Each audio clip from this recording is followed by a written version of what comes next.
especially in Bali, they have a Taro village.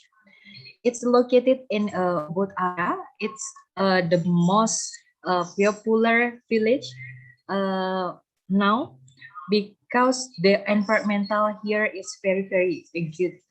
Okay, Dr. Gina, I want to ask according to your presentation, can I?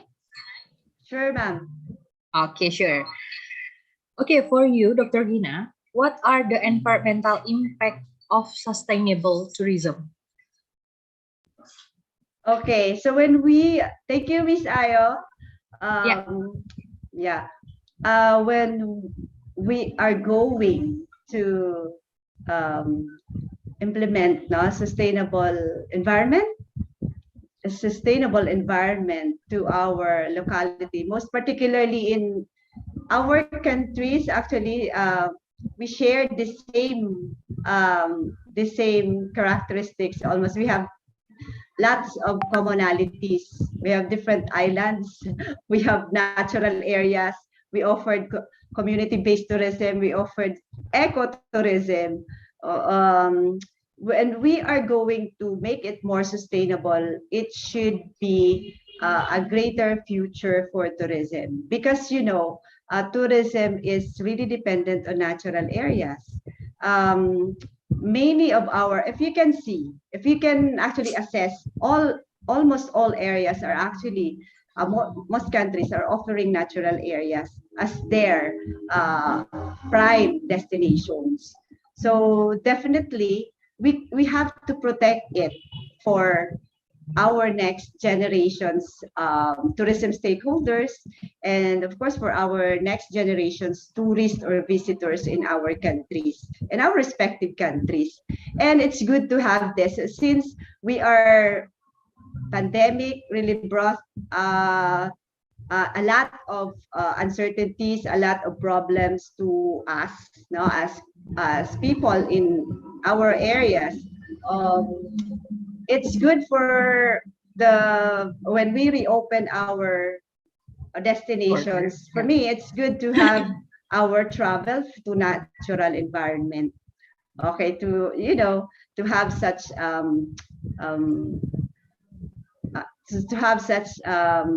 relaxing experience. Okay, and then for such discernment. Okay, so this is actually my idea of having it. And of course, when we have to sustain our environment, definitely we can, as I presented, we can actually achieve the different goals. We can achieve economic gains. We can achieve equality. We can achieve a lot more, and sustainable communities. Okay. Okay, thank you, Dr. Gina, for explaining us. Okay, I will conclude your presentation today, Dr. Gina. Environmental tourism typically defined as a traveler to destination where the flora, fauna, and cultural heritage are the primary attractions. Responsible ecotourism include programs that minimize the adverse effect of the traditional tourism on the nature environment and enhance the cultural integrity of local people. In the short, sustainable looks to protect our natural environment, human and ecological health, will driving innovation and not comparison our way to live. It is and I will ask you to waiting, Dr. Gina. Can you waiting after the Prof. Dharma and Dr. Razi presentation? We will open discussion together. Okay, ma'am. Okay, sure. Well noted. Thank you. Thank you, Dr. Gina, for your presentation. You giving such an informative and interesting presentation to us.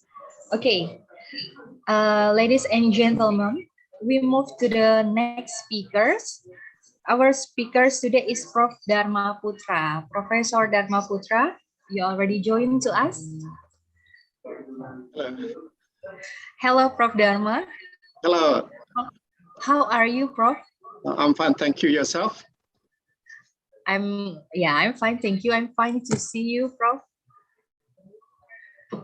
And want to say happy birthday to you. Prof. Dharma Putra is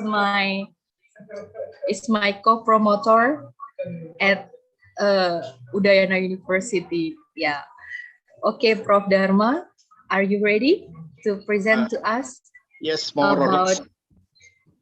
About increase the role of tourist village. Okay, let me share my PowerPoint presentation. Okay, no problem, Prof. I will explain you first, your CV first. Can I? Yes. Okay, Prof. Dharma CV, please. Okay. Okay, I will explain. Prof. Inyoman Dharma Putra is a professor at the Faculty of Humanities, Udayana University, Bali. He completed his undergraduate degree from Udayana University and master degree from the University of Sydney, a doctoral degree at the University of Queensland. From 2014 until 2017, he was the head of the master program in tourism studies postgraduate program Udayana University. He has just published a book titled Bali Sweet Escape Village, Mengenal Desa Wisata Chau Blayu 2021. Bali Sweet Escape Village, Introduction to Chau Blayu Tourism Village. His other key publications include Tourism Development and Tourism in Bali 2007, with the Michael Hitlook published by Asgate and then republished by Rothgate 2018. Segara Giri, kontribusi perempuan Bali dalam pariwisata Bali, Ocean and Mountain Contribution of Women in the Bali Tourism to 2020. Since 2010, Prof. Dharma Putra has been the editor-in-chief of the Bali Study Journal accredited by Sintatu. His research intent focused on the literature, culture, and tourism. Okay. This is Prof. Dharma Putra. You can share your screen now, Prof.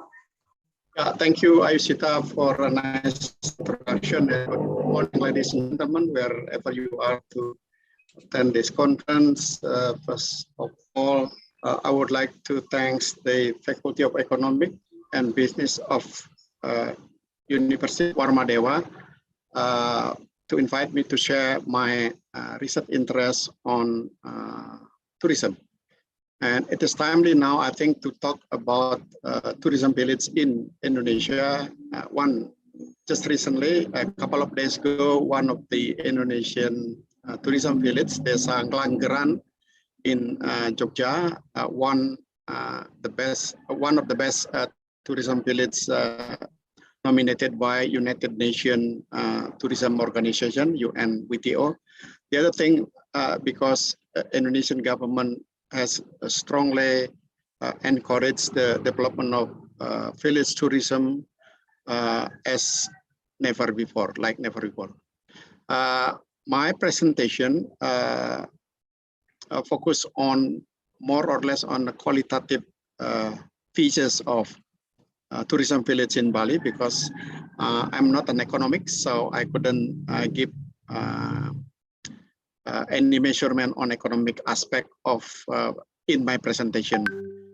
I hope it's not still can contribute something to the Faculty of Economic Conference today. Yep. The pictures in my slide I took a couple of years ago in the monkey forest village in Ubud before the pandemic. So we can see how tourists play with the monkey. They're having fun times, and this is one of the examples that I will discuss in my presentation on the economic potential of a tourism village. I will talk also about the two types of village tourism or tourism village. The one is a tourism village that legalized by decree of the local government, district level, And the other type is the general tourism village, which develop naturally and become advanced destination without a specific district legislation. So ada yang menggunakan SK, ada juga yang tidak menggunakan SK. That was in bahasa Indonesia.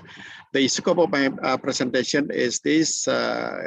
Will set up a background, problem, and aims of the presentation, and contextualize the development of village tourism in the development of tourism of Indonesia.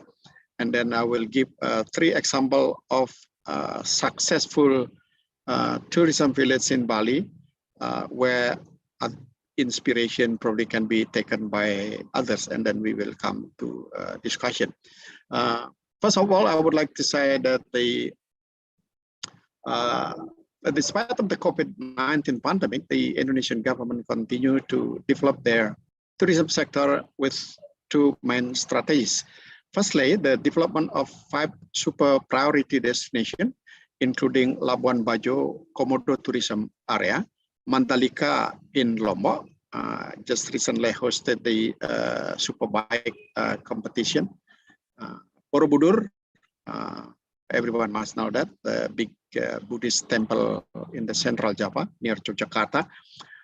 Likupang in North Sulawesi, and Lake Toba in Sumatra. This is the 5 super priority that give a booster investment by government to ensure its development to offer what we call perhaps the super premium destination. High quality destination. The second strategy, quite contrast to the first one, is the development of tourism village throughout Indonesia.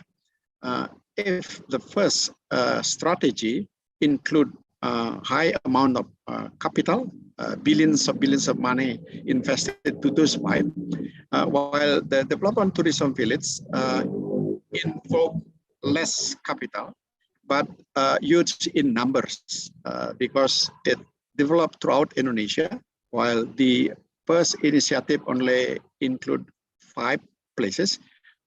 The second one include mass number. At least until August, a couple of months ago, there were 1,831 tourism villages registered throughout Indonesia. They participated in the selection of the Indonesian Tourism Village Award. This is very big number, almost 2,000. But if we look at what happened in Bali, Bali alone, we got 179, almost 180 tourism villages. This is very big number compared to what happened before. I will go back to the history of the tourism village development and initiative in Bali. Tourism village is intended to revive the Indonesian economy from rural area. The current president, the Jokowi, has given serious attention to how to develop Indonesia from rural area, and a number of initiatives taken to achieve the goal, which I will explain later on. And the problem and aims is that will those tourism villages succeed in supporting tourism development and revitalizing the rural economy? There is the first question. What makes a tourism village success or failure? The last question is, the last point is this presentation will discuss 3 successful tourism villages in Bali to see what lesson can be learned in an effort to develop rural tourism in Indonesia. This is the 5 super priority tourism destination project. Many of you probably familiar with. It actually started with what government call is 10 New Bali. 10 New Bali to develop 10 number of new destination with the hope they can as popular as Bali. So 10 New Bali, they call it 10 New Bali. But in the following years, government focused only on 5 New Bali. And as I mentioned before, government injected billions of money to develop those 5. For example, the Lake Toba in North Sumatra were given 2.5 trillion money. That's huge amount of money. Likupang, Borobudur 1.3 trillion, Mandalika 2.1 trillion. Very huge amount of money compared to the strategy of development of tourism village.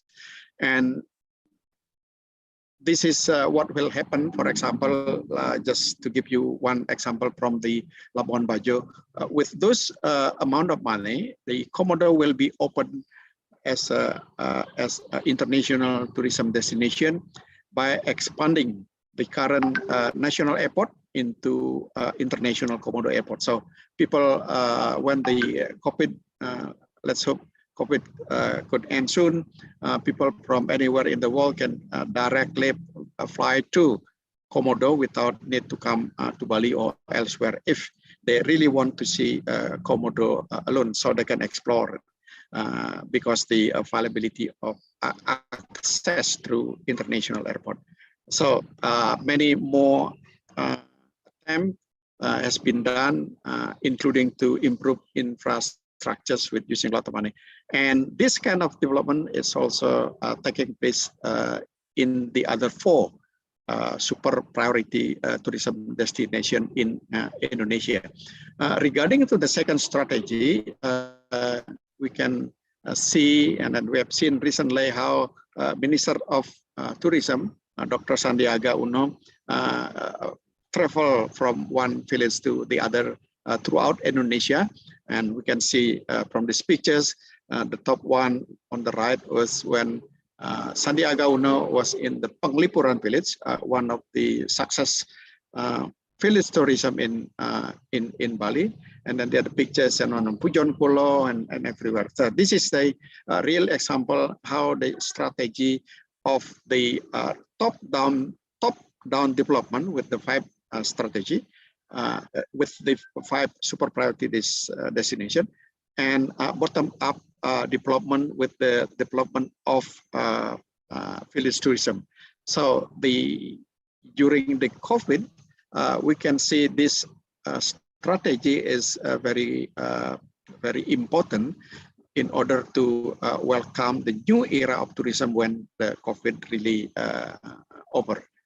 So the quality tourism is provided by those 5 and other already to go toward direction, and the other will offer a unique village tourism where people can get a specific experience if they like to see and travel around. So this is the 4 category of tourism village that set out by the Minister of Tourism. One is beginner, rintisan. I don't know how the translation matches the meaning of it. The second one is the developed village tourism, desa wisata yang berkembang, and the one is advanced, and the last one is mandiri, independent. And the criteria is attached to each of the category. For example, one is considered as an advanced tourism village destination if the destination already use, for example, social media or digital way of marketing their product. That's just one example. Although we will see in the reality, the thing is not as simple as this 4 category, because a new village who started to become a tourist village in this kind of digital era can straight away promote their destination through digital equipment. So although other element might not be rich yet, then there will be a complicated way to include, whether it include as a rintisan or beginner or advanced. But this is the general category to make it easier, with the hope we can open to more complexity and the real one. And just a little bit on the Indonesian tourism development.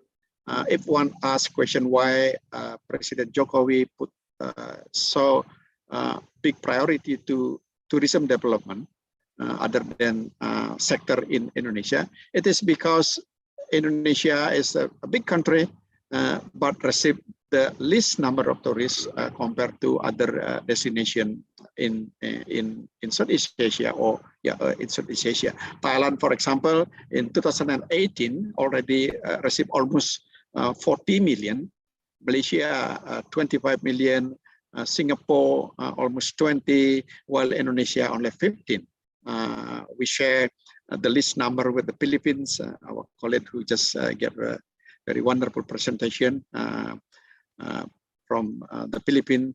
And this is the reason, main reason now Indonesia want to have more to help the development of a country economy. And if we look at the other measurement that put out by United Nations Tourism Organization, Indonesian tourism competitiveness index is also very low. It's number 48, the rank 48 among 140.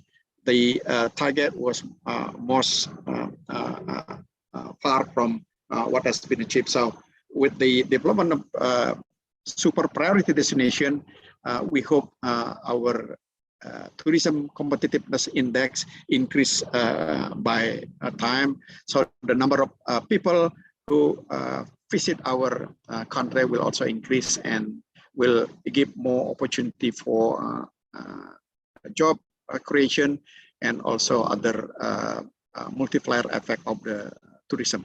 The question, will the tourism village program switch into the village tourism program successful?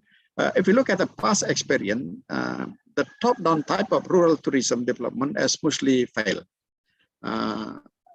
Let me tell a little bit that Bali actually already started to introduce tourism village back in 1991.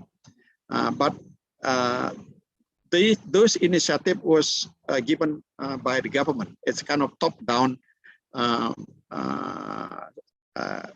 decision.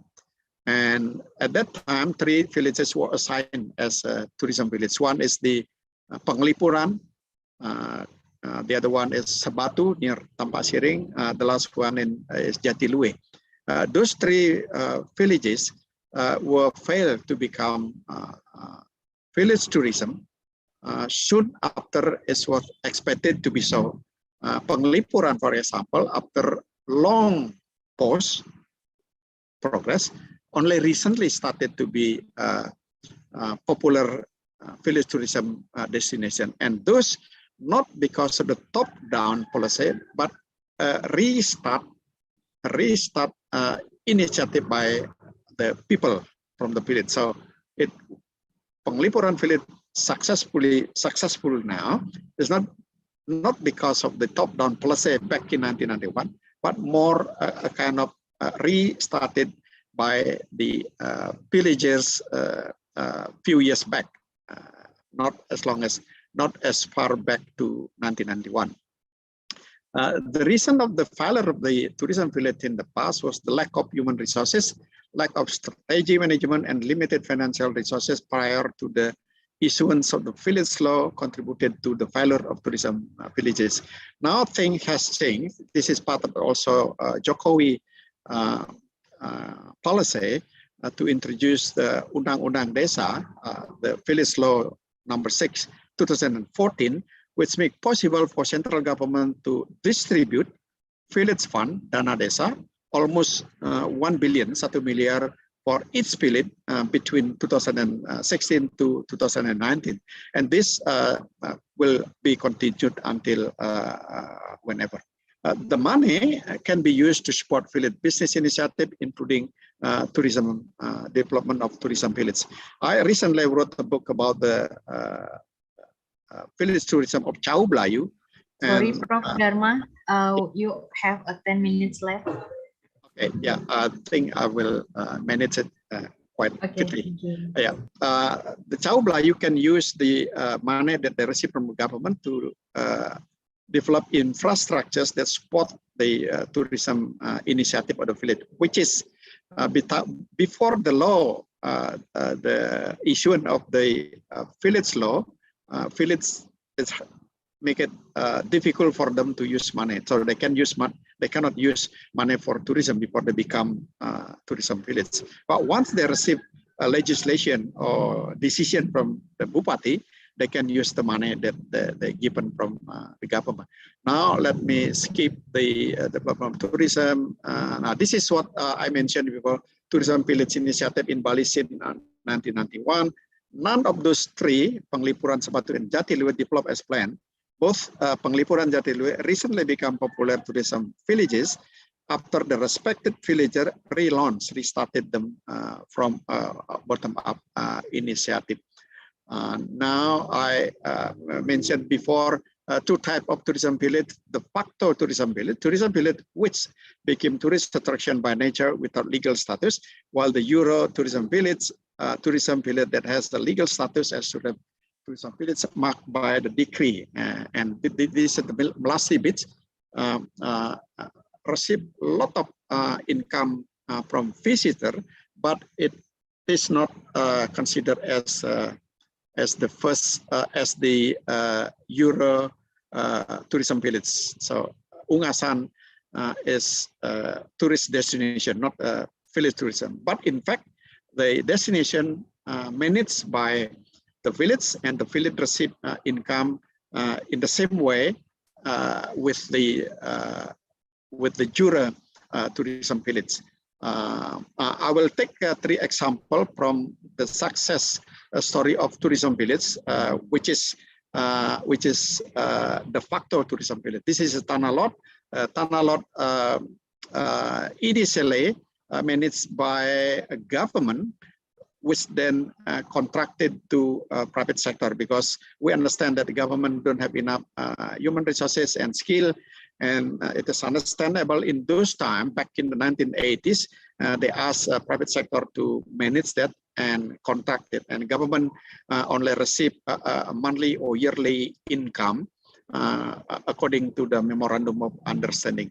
But since 2012, the local people, villagers, try to push the government to give them share in managing the Tanah Lot temple. And this is the agreed proportion of the shareholder of the Tanah Lot temple. Government received 58, the most Brawan village where the temple located got 24.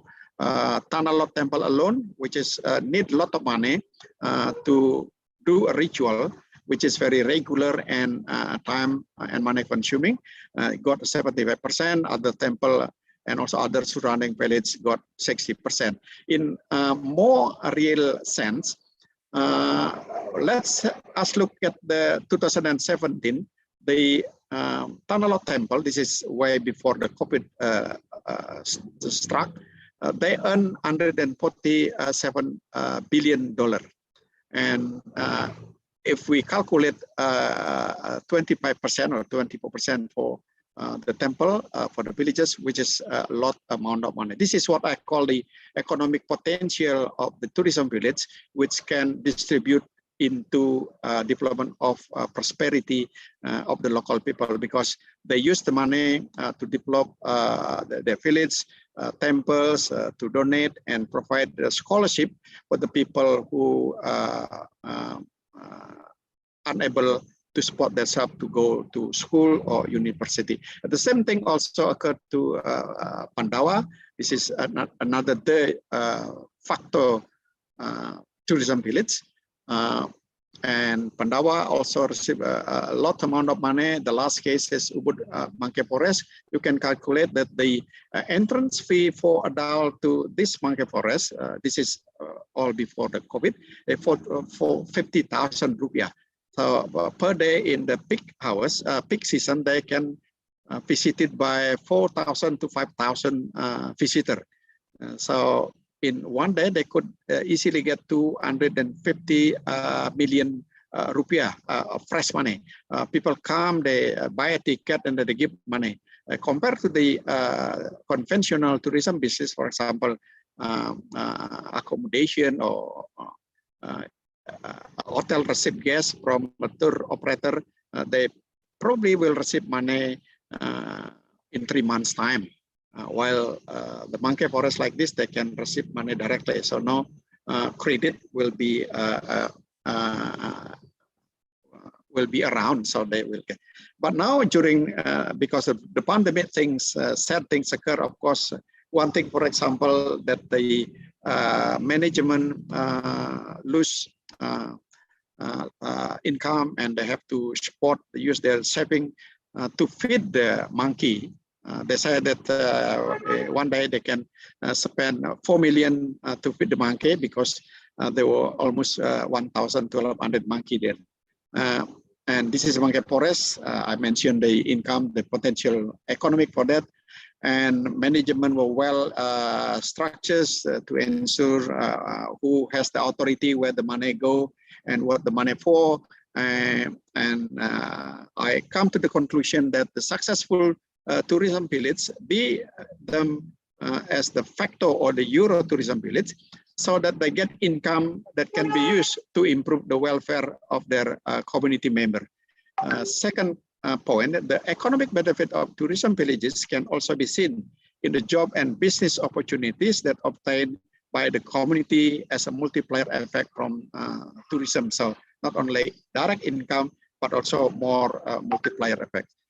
But we have also take note that not all tourism villages have developed into a profitable stages. But lesson learned can be drawn from successful tourism village, so that the potential of tourism village can be managed for economic benefits for the local community, regional, and national development in general. I should end here, and I'm happy to pick up a discussion to make this presentation more meaningful. Thank you, Sita. Sita, time is back to you. Okay, thank you so much, Prof. Dharma Putra, to sharing us about increase the role of tourist village. The underline of your presentation is the tourism village is the multiplier effect. Yeah, as we know, in Indonesia is so many tourism village. You already explained to us very clear and very good, Prof. Very detailed, very detailed from the big until the small one. You explain us.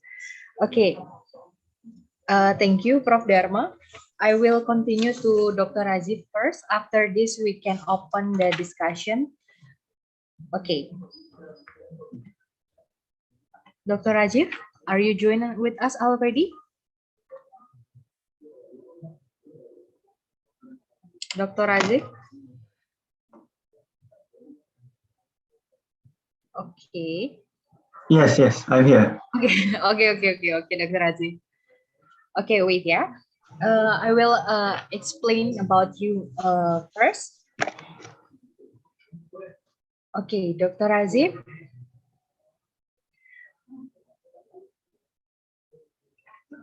Okay, I'm waiting for your CV first. Our IT still prepare. Okay, thank you. Dr. Muhammad Razif Jamaluddin is the Head Retail Excellence and Konsultasi Institute of the Business Excellence, University Technology Mara, Malaysia. Dr. Razif Jamaluddin is the currently second in the Institute of the Business Excellence, University Technology Mara. As the fellow research,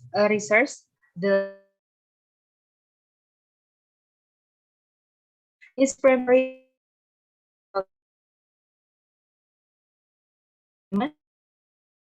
technology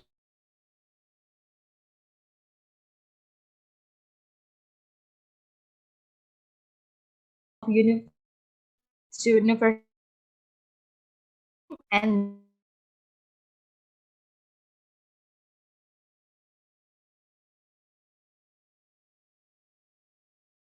speakers, tourism, event,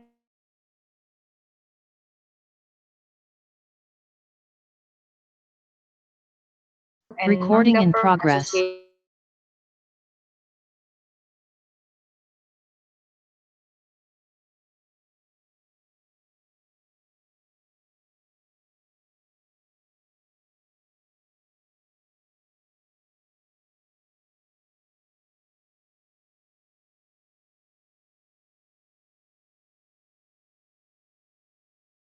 the committee member for the public and culture event organized by the Event Management Division. Dr. Razif has been appointed as Associate Consultant for University Technology Mara Strategic Business Unit UTM Technology Venture of UTV. Okay, now I allow the speaker, Dr. Muhammad Razif, to deliver the presentation. The time is yours, Doctor. Okay, Assalamualaikum and good afternoon and salam siang kepada semua peserta, to all the to also fellow speakers and the attendees for today's webinar. First of all, I would like to congratulate the organizer for coming out with this timely webinar, the first webinar that I think you all organized for this year. Okay, let me share my screen. I prepared a slide for today's event and I hope it will benefit to all of you. Okay, the topic that was given to me today is how to improve tourism quality. Okay, my name is Razif Jamaluddin. You can call me Dr. Razif, and I'm currently the president of Tourism Educators Association of Malaysia and also faculties in Faculty of Hotel and Tourism Management to ITM Malaysia. Okay, so to start off with this topic, I would like to ask all of you the question. You know, it is important for us to revisit what we want in this quality, what we want in this topic. Okay, for example, the first question. So all of us are gathering today because we want to learn something, like we want to learn the new convention. We want to learn what will be the future outlook of the tourism industry, especially to Indonesia, to ASEAN. Okay, so the most important thing today when we talk about what we want to know is the current state of the industry or segment that you want to embark. Okay, now we have the segment, we have the data, but now we want to predict the future. We want to know what will happen to the tourism industry this post-pandemic or in 2022 onwards up until maybe 2025. And then why do we want to know that? So why do you want to embark in the new segment? Why do you want to project new strategic planning? Okay, so that's why we have to see what will be the current state, what will be the popular terminologies or popular discussions that took place. For example, nowadays people talk about the new technology fit or connected with the discipline or knowledge. It's because, you know why? We are in the tourism industry, we always talk about this mass tourism. We want to reach as much as possible. We want to bring as many as possible international travelers to our destination. But now we have to change because of the world has been changing, right? So that's why the aspiration of the tourism leaders also must be taken into account. For example, in Bali, for instance, so what you want to focus in the future, as what I've been learning in the past few months, you focus more on the safety and security of people, and you want to see the streamlining. You want to streamline the process of the immigration or the immigration clearance in the airport. And then how? The third question: how does the tourism industry benefit from this technology? That could be another interesting story that interesting topic that we can discuss, because we want to know how can we expand the new body of knowledge, because we want to benefit people. So in the tourism industry, we have two things that we have to concentrate. One is to benefit the travelers. That goes without saying, right?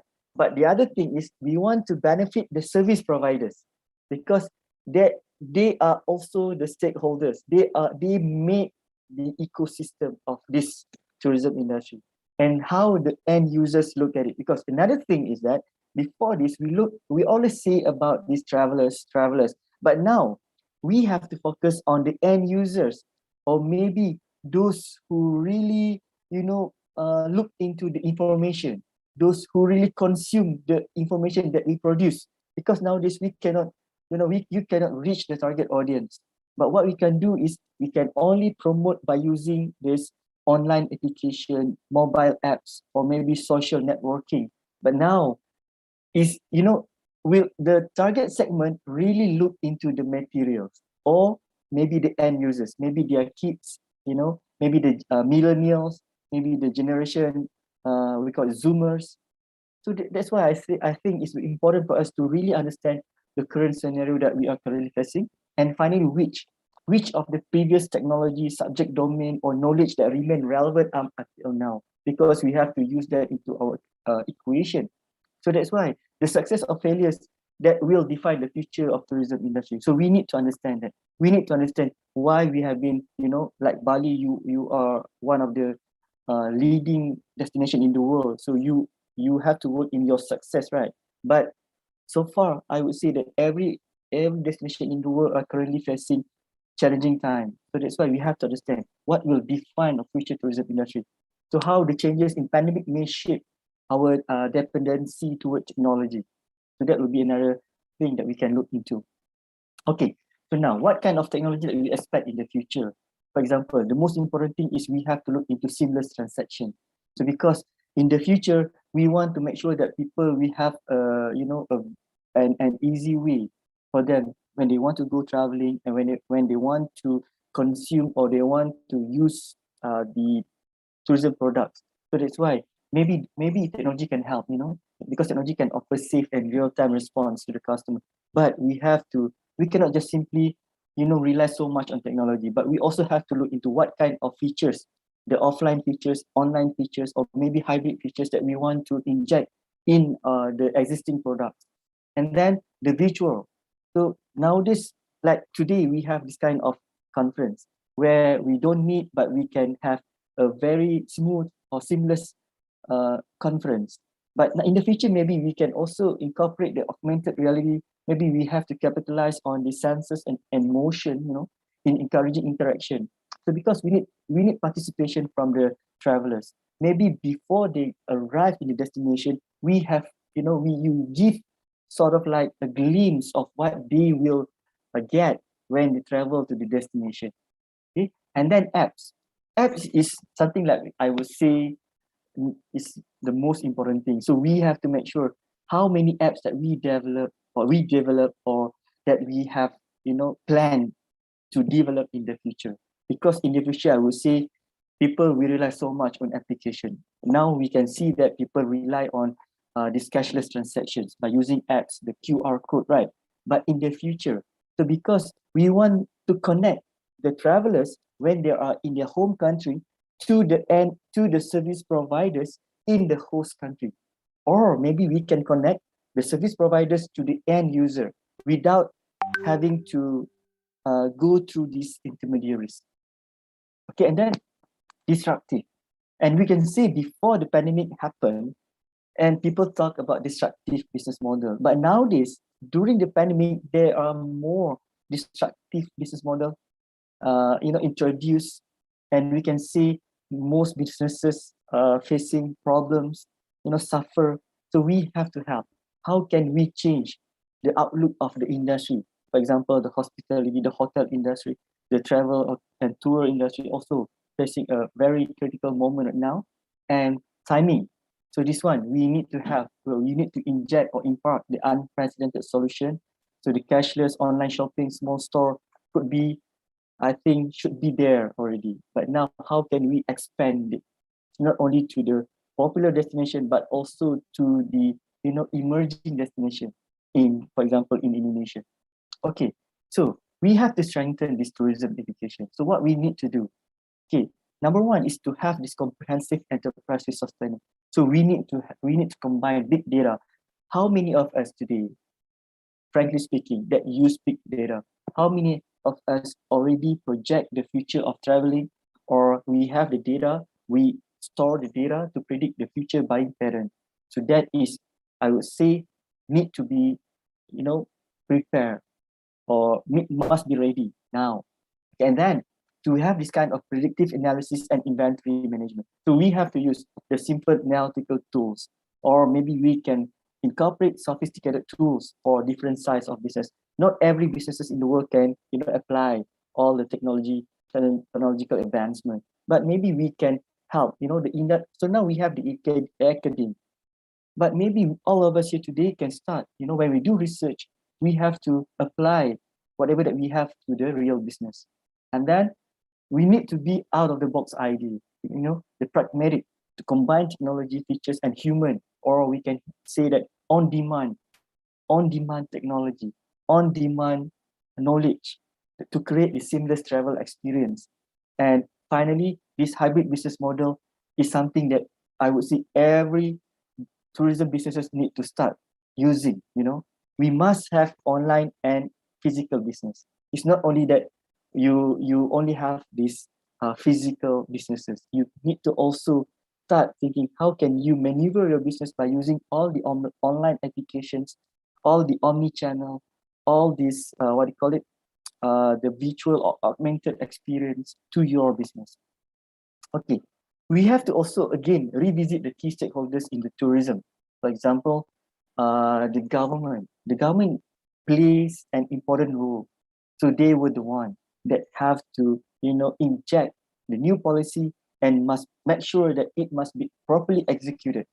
So like nowadays, when we talk about this SOP, so it must be well explained, or must be clear to the not only to the people but also to the travelers and the service providers, and it must have a legal framework, because we don't want just simplifying the travelers in the future if they don't really observe the SOP. So how can we make sure that everybody in the country and outside the country know about the new legal framework, new requirements or guidelines? So it must be there, it must be communicated, or it must be available readily in the website. So how can we get that? Do we have that in the moment? And the media relations, media play an important role. So that's why the quality of the content is critical. So because it must be understood, and also it must be, I would say, must take into account the feeling of the people right now. And I remember Indonesia changed, right? Your tagline from wonderful Indonesia to, I forgot what that they have changed, but somehow you changed, right? And then the tourism agencies play important role for package and insurance, because nowadays I would say almost every countries in ASEAN will start imposing this insurance. You must buy premium insurance or traveling insurance that can cover up to more than 100,000 US dollar. But somehow we have to ensure, if let's say anything happened in Malaysia, who should be responsible for that? Okay, and the compliance is this, I would say, merit one study for us to understand the compliance of the industry players, the service providers, as well as the travelers when they involved in this traveling interaction. And competency is another thing, and the communities. So again, I would like to say that we have to come up with the preventive policies, not to say reactive policies, because we need to understand the risk. We can control the risk before it occurred, right? So that's why it is important for us to come up with a checklist or the rubrics, or maybe you should lead the way, because Bali, I would say Bali and Phuket are the most demanded destination in the world. So that's why if you can come up with one policy, maybe other destination can start using it. So maybe can follow the guidelines that introduced by Bali, okay? And then it must be up to date, because we have to take into account the real scenario. So what are needed by the people using mobile applications? So the data should be translated to the to the right language. Okay, so that's why I would say now during this pandemic, so we must rely on the raw data to, for example, the interaction between the service providers and the people or the travelers need to be stored, and then we have to analyze that. We need to understand the pattern, and we have to inform. We need to keep the people in the ecosystem posted. Okay, and then, for example, in 2019, there's the normal operation. Can we rely on the data? Because during that time, people always, discuss on the over tourism, over capacity, on food waste. But now we have different benchmark, average occupancy, the seat turnover or loading factor. We always talk about the maximization. Let us maximize the occupancy or the seat turnover or the loading factor of the airlines. But now, because of this unprecedented crisis in 2020, so we have to change the way we do the forecast. We have to start thinking of the half capacity, or maybe we need to have this capacity planning for being more flexible, so we have to be more adaptive and responsive to the external forces, to the recent external forces, because we need to stay resilient and must stay agile in this volatile marketplace. Okay, so that's why among the suggestion that I would like to share with all of you, for example, for the demand anticipation, so we have to start thinking of it will be changed, the demand will be changed in no time, sometimes in overnight. So that's why there must be, maybe in the future, the last minute order need to be taken into account, and we must set pessimistic target, so must be reasonable, and maybe have to start using the pessimistic or unfavorable year-to-year differences, especially in 2021. Sometimes we always use this pre-COVID level, pre-COVID data, but now it must be changed. We must come up with a new set of data for us to do this projection, and then the new equation need to also put into the equation or take into consideration the systematic and unsystematic risk. We must have more variables in the equation. I'm sure we have been seeing many variables from the previous speakers. Maybe we have to gather everything, and then we can put a comprehensive model for us to come up with this, future outlook of tourism, and then expect last minute cancellation. So how can we compensate this for the last minute cancellation to the service provider as well as to the traveler? So we need to find, the right formula for us to make sure that it must be beneficial to both actors. And then procurement efficiency. So the new way in ordering. So maybe in the future, we cannot rely on the economies of scale anymore. In economy, that is one of the important criteria for you to maximize profit. But now, during this pandemic, because of the half capacity, because of there's no international traveling, then the weekday usually have less demand. So how can we compensate that? With the what do you call it, busy weekend and the slightly off peak during the weekdays. So how do you want to find a new, economies of scale? And maybe we have to come up with new contract negotiation for less order quantity, and then must have this adjusted or flexible order quantity, because I would say that you cannot just simply, store for more than a week all the raw materials or perishable items. So it must be, it must be put into the optimum level. So that will be another interesting thing that we have to discuss in the future, and the capacity planning. So we must have this analysis of the direct and indirect costs in the supply management. Maybe it is important for us, especially in the destination like you in Bali. You have like a small, not to say small island, but you are, you are in the island, what do you call it, destination. Then you can start, maybe you can have this partnership to have this economies of scale.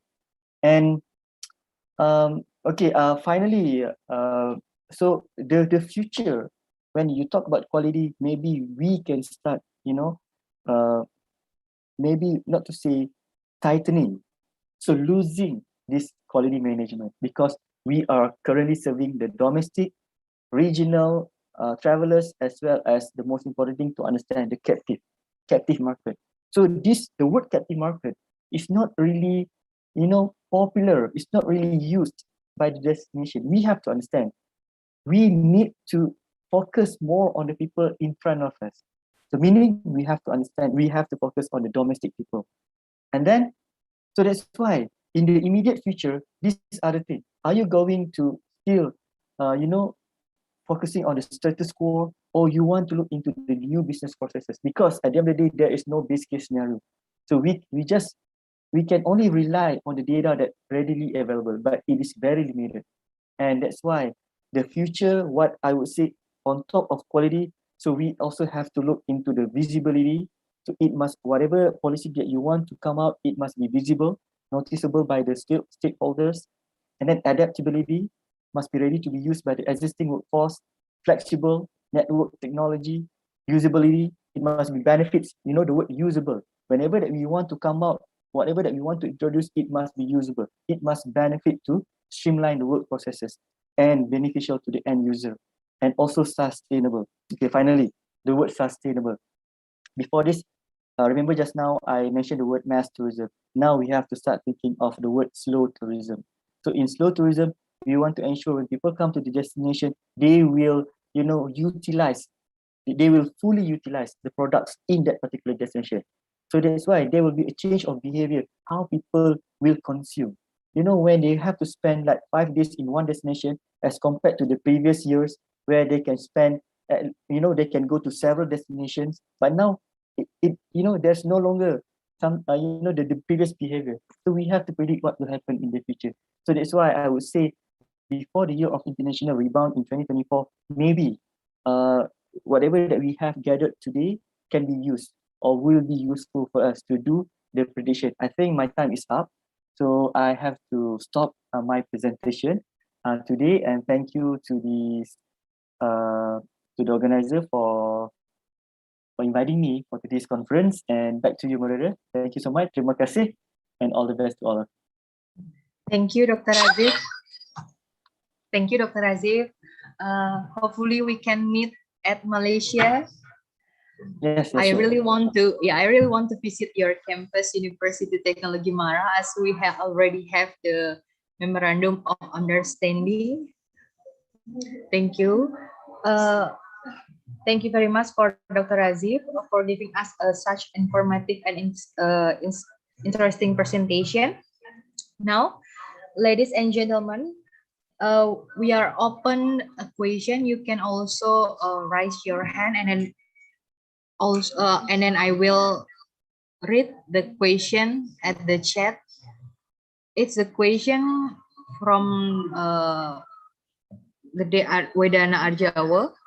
It's for Dr. Gina. Dr. Gina, are you here?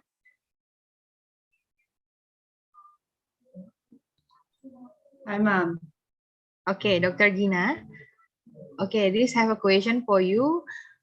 What is the real essence of tourism sustainability after the COVID-19 pandemic?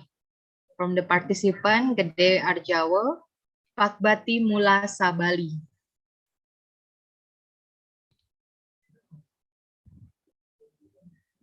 Thank you, Miss Ayo.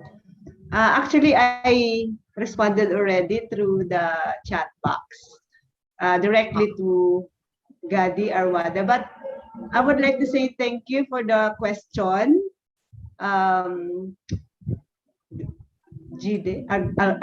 Arjawa. Okay. If we can actually make tourism more sustainable, we can realize a lot of impacts, most particularly in the economic sector of our society. And if we can sustain our destinations, it can impact to our local communities, and we can provide a lot of job opportunities, income to our local residents. So that's definitely our aim for having sustainable tourism in every area around the world. Thank you. I hope I answer your question. Okay, thank you so much, Dr. Gina, for explaining us. Okay, we still open for 2 or 1 question before we leave the seminar. Okay, everyone? Yeah, anyone can?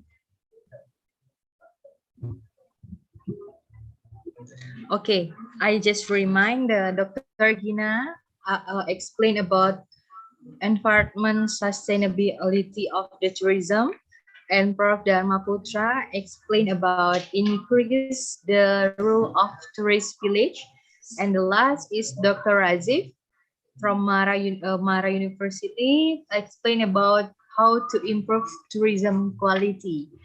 Okay, I ask one more time.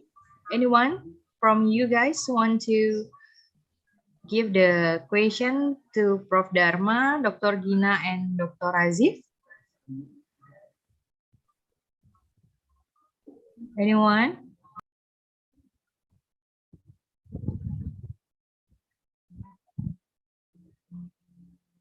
Okay, wait.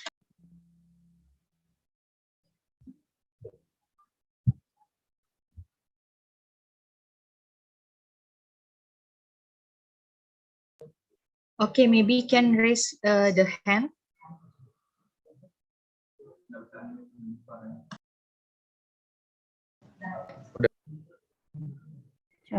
Okay. Okay, okay. Okay. Dr. Madi Setini. Yeah. Thank you very much. Give me time. Introduce my name, Dr. Gita from Faculty Economy and Business Warmadewa. I have a good day on my return. Your presentation is very good for me, and I have just want to ask for a question to Mr. Rashid. Mr. Rashid. Okay, what is important of quality service management in tourism, Mr. Rashid? Okay, actually, okay, that's a very good question. Thank you for asking. Actually, quality is something that had been discussed like from many years, but we have two motives when we want to have this type of services. It's either you want to service the high-end people, or you want to service the budget travelers. So in the tourism, we have this jet setter and the budget travelers. So jet setter looking so high on the quality because they pay so much to the product, so that's why they anticipate to have the most quality, or I would say that the best product. But for unlike these budget travelers, they are different. So they look into the pricing. So they look into what the more products, more products by using a very minimal, cost. But now during this pandemic, to move forward, so I would say that maybe most of the countries in the future would have to change the way we predict the number of travelers that come to our shore, that come to our destination. So that's why the quality in the future should look into, something that measurable. That is important. Measurable and relevant. So meaning, if you say to your, if you promise to your travelers, or you promise to your customers that you will deliver this kind of product, this kind of happiness, or in tourism we call it happiness, or this kind of satisfaction. So meaning you need to deliver as what you have been promising. And because of this COVID-19, we cannot say that the amount of satisfaction will be similar, right? And again, the relevant. So it must also be relevant to the, to the changes or to the ecosystem. So for example, you go to the hotel with slightly less workforce that they have. So how can they want to, to focus more on quality? Because they can just, I would say that most of the hotel players nowadays look into survival, not look into providing great quality. So that's why I would say we have to educate. We need to educate the people, or maybe we can highlight or emphasize in our destiny or in our promotion that so you will get what you want, but so maybe the relevant must be communicated more than this satisfaction or measurable. So that I would say to answer the question. Okay, just quality but not benefit. Yeah, the quality must be there, but somehow because of the segment that we will that you will focus in the future will be slightly different. So that's why the amount of quality also might be reduced a little bit. Yeah, because now COVID, still COVID. Okay, yes, I know. Okay, thank you very much for your answer. Kembali ke Sita. Okay, thank you, Dr. Gita, for the question. Okay, we open one last question. Anyone will ask? We still have Dr. Gina, Dr. Razif, and Prof. Dharma Putra. I'd like to ask a question to Inyoman Dharma Putra MD, Professor Dr. Inyoman Dharma Putra MD. You're still there? Yes. Recording stopped. It was a really interesting material about the increase in the role of tourist village, especially it's related to the tourism in Bali, which is totally dropped since we got the second hit, or probably there will be the third hit for this pandemic, because of this pandemic. So I wonder how the local community, what the local community should do to keep the sustainability of tourism village. Thank you. Thank you. Yeah, thank you very much for the question. I think this question has been asked many times on almost every tourism discussion and also class. All depends actually on one is how far the COVID will around us. If COVID continue, then not much actually can be done. But if we look at specifically so far, what has been taken by tourism village in Bali in particular is they still continue maintain their spirit to look after their tourist attraction. And the other one is the activity done by Forkom. Forkom is Forum Komunikasi Desa Wisata, Tourism Village Forum of Communication. They work together to keep their high spirit up to ensure that their attraction in their village, the product that they already introduced before the pandemic, still around. Last the weekend, 2 weeks ago, I think, there was a tourism village exhibition in Kuta, where tourism village their product and introduce their product to other people. When I went there, I felt very enthusiastic to see that the spirit among them are still there. And we hope they can continue so, otherwise, but all depend on the how far the COVID will last. If not, I think tourism village in Bali are ready to welcome the new era of tourism. I think that's all. Thank you. Thank you very much for your answer. It was totally perfect to me to know about that there is a community forum where they mention about the attractions and promote it to the people, as well as selling local products. And there is a tourism exhibition as well, like you said. Thank you so much for the answer, Prof. You're welcome. Thank you so much for the Miss You for the question. And then, ladies and gentlemen, we finally come to the end of the seminar. I would like to say thank you for the speaker, Dr. Gina, Dr. Razif, Prof. Dharma, Prof. Bisek, Prof. Mahmud, and Dr. Suyatna for today. Thank you for giving us the very new very new about tourism, especially. And then we're looking forward for the next collaboration together, maybe for the research or a joint seminar or something like that. And then thank you also for the participants for their very active participation. Finally, give the applause for the all speakers today. And then it's all for me. We give applause for the speaker. Thank you for joining our first conference. I will give time back to the MC, Miss Sio Aji Yamawati. Thank you. Thank you, Ms. Sita. Honorable, respected speakers, moderators, presenters, on behalf of the community, I would like to thank everyone for participating in the conference.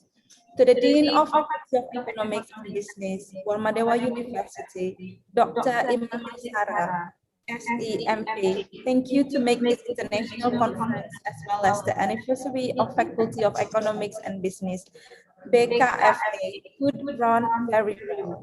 We do apologize if any inconvenience occurred during the event, and we do hope this international conference would give valuable advantage and memorable experience to everyone. I as well would like to remind everyone about tomorrow's panel discussions, which will be held on Saturday, 11 December at 8:30 a.m. That's all for today. Thank you. Thank you. Om Santi Santi Santi.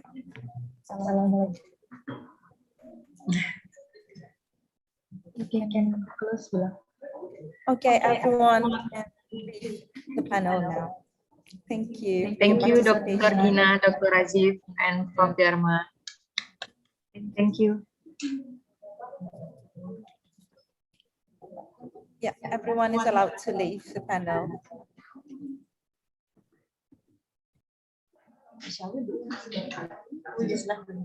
Dah.